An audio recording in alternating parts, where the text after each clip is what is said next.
That wasn't necessary. What's up everybody, my name is Evan Naka. We're back at my home office and today we're gonna do a photo breakdown under 5 minutes. Let's jump into it. So the photo I'm pulling up right now is the one I did with Starbucks. Things really got out of hand quickly. Now, first and foremost, I would not recommend doing this photo, but I'm still gonna show you how to do it. I don't know if this is a good idea anymore.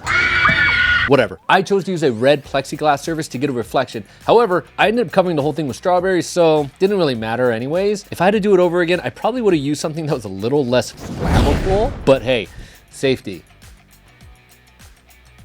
Who needs it? And then I decided to go with a red backdrop just based on the color of the drink, the strawberries, the flavor. Oh, it's probably good to mention too that this was a spicy strawberry drink, which is why I did the fire. Now, here is a pro tool. I don't use just any lighter fluid on this. I use Zippo fluid. For me, this burns really well for what I'm trying to capture. The Zippo seems to light fast and then the flames dance around like in a quick way that I like when I'm shooting.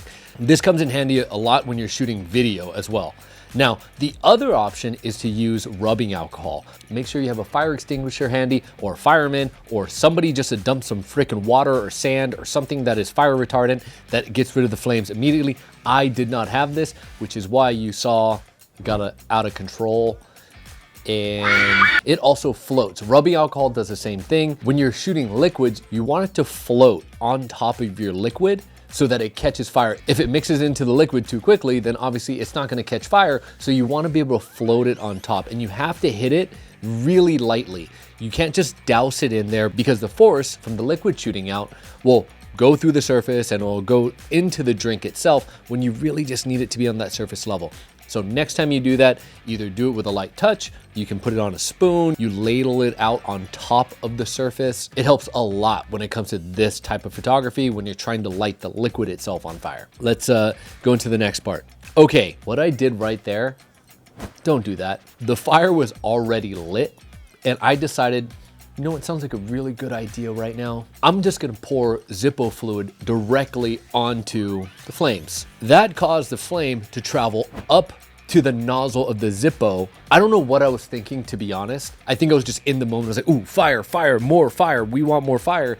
And yeah, simple chemistry. It just traveled up the flammable liquid into the flammable nozzle of the Zippo, and then it just caught fire and you'll see what happens next. It just wouldn't go out. I remember having like that little panic moment of, oh no, what's gonna happen? The fact that I had the diffusion so close to my table, as well as the backdrop, as well as the plastic surface I was shooting on, everything was primed to go wrong with this shot. And then this moment really goes back to what I was saying with the floating part. Because the Zippo fluid is lighter than water, it floated on top of the liquid.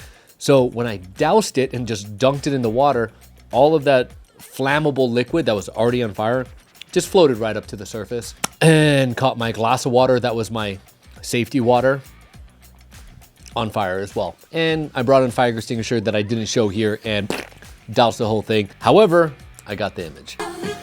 If we just want to look at the image itself really quickly, this is a composite of multiple images. I do this all the time when it comes to this type of photography. I want the flames in the right area. I want the liquid to be lit well. I want the condensation to be coming through. And a lot of times this does take 2, 3, 4, and sometimes more photos composited on top of each other to make the final image just crispy clean. The way I lit this was I had a 3-light setup. I had 2 diffusion panels on either side of the glass, and then I had 1 strobe behind it underneath the table, and it was shooting into the backdrop. This did 2 things. One, it gave me that nice glowy effect on the backdrop, but also the reflection of the light comes through the liquid and makes that liquid pop. This is a great way to light it so that your liquid never looks dull. That's the worst thing that can happen when it comes to drink photography. And then obviously I add a little bit of glycerin on top of it. I usually do a 50-50 combination of glycerin and water. It makes those drops stick there for as long as I need it to make sure I capture the perfect amount of condensation. And there you have it. There's our photo breakdown. If you like videos like this, I'm planning to do a whole bunch more.